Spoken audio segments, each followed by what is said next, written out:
Hello and welcome to Explorers of Elsewhere's Faction Actions. Hello. My name is Dan, and you join me in the aftermath of episode 14, where to see what's going on in the city of Elysia. There are 15 factions that are all kind of doing their things in the backgrounds and sometimes in the foregrounds, being interfered with and similarly interfering with our crew of players. Last time we looked at this page, 7 factions all completed their clocks around about the same time, with a number of other factions kind of hot on their heels. And we knew that whatever the factions had in store for the city of Elysia, it was going to be quite monumentally different. Like a lot of change.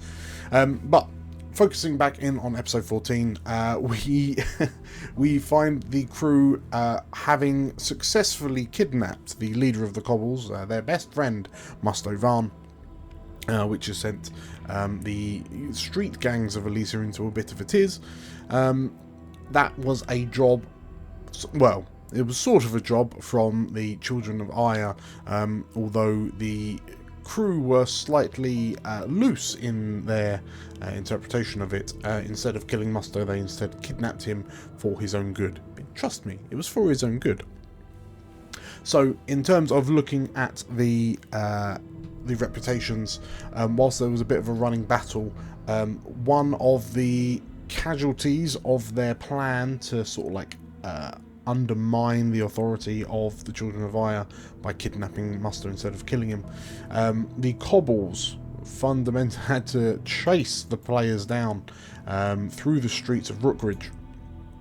There were a lot of knocks and bangs and scraped elbows, but that culminated in a reduction in reputation, with a +1 reputation with the underworld as a whole.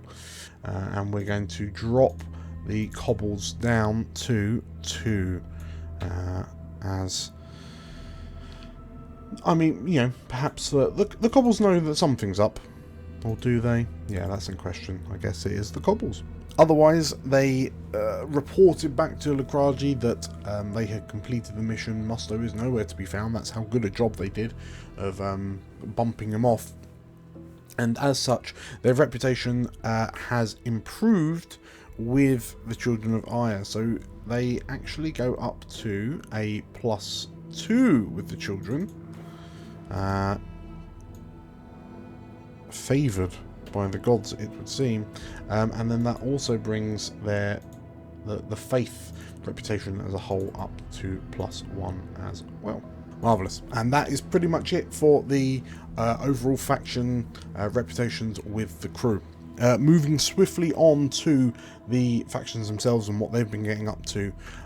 In the past, I've rolled when there's been only one segment, but for the interest of time, we'll kind of jump through those because they're kind of done deals. We will start with the Watch, with the Guard even. So the City Watch have been biting and fighting one another in an attempt to find a new leader to fill the spacious boots of the long departed Marshal Algarve. And with one segment left, regardless of how well we roll, the City Watch are going to find a new leader. So we're just going to tick that up to full. We will see who has risen to the top of the dog pile. Next up is the Blackguard. They are attempting to find the Heart Speaker, whoever or whatever that is. They are a tier 6 faction still, so we'll just go ahead and roll 6 dice. Ooh, that was a terrible roll. So they are down. They roll a 5. That's 2 segments. They are up to 5 of 6. The EIC completed their task last time, so they are restarting the clock, and once again they are attempting to uncover knowledge on enemy forces. Now they've discovered the identity of Songbird at the end of their last clock, which has caused her to go to ground. But whilst they're like just in general looking through the city to see what they can find out, stay ahead of the curve, they roll a 5, so that'll be 2 segments as well. That'll take them up to 2 of 6. Just like that. Cool.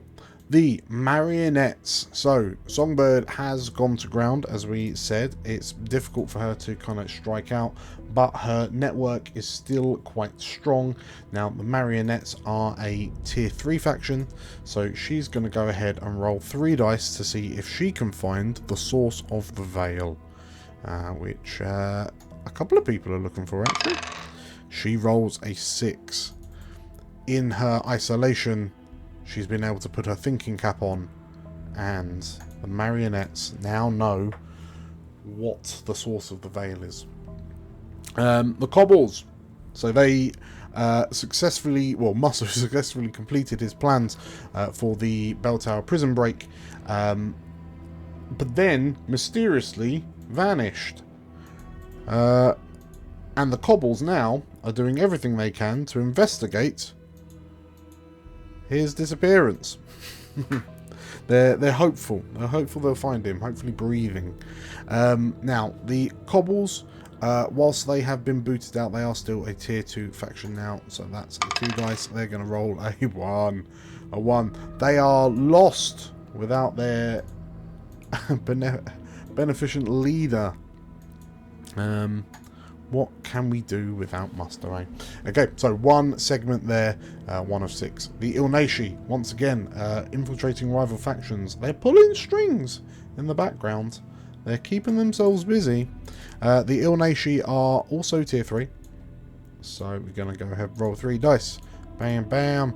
They've rolled a 4. That's a partial success. So that is 2 segments for what they're working on their 3rd rival faction. Very good. So, moving on to the pillars. The Chainbearers have only 1 segment left on their clock, so we're going to go ahead and complete that. They have begun construction of the Shroud, which Odalmers has mentioned to the crew is his replacement for the Veil. After having been told that that is not long for this world by Tarot once upon a time. Having kicked out the Cobbles, the Tellers are on. They've successfully damage controlled. Now they're rebuilding. So the Tellers are a tier 2 faction. This time round, they're attempting to strengthen their hold on Old Town.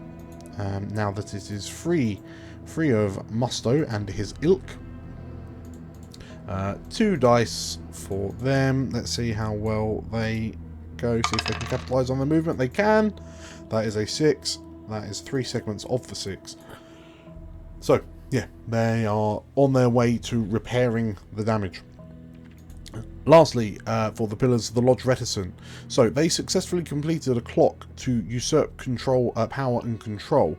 That was helped along by the crew completing the Castle Antelope job. Interestingly, I'm going to leave the Lodge Reticent where they are.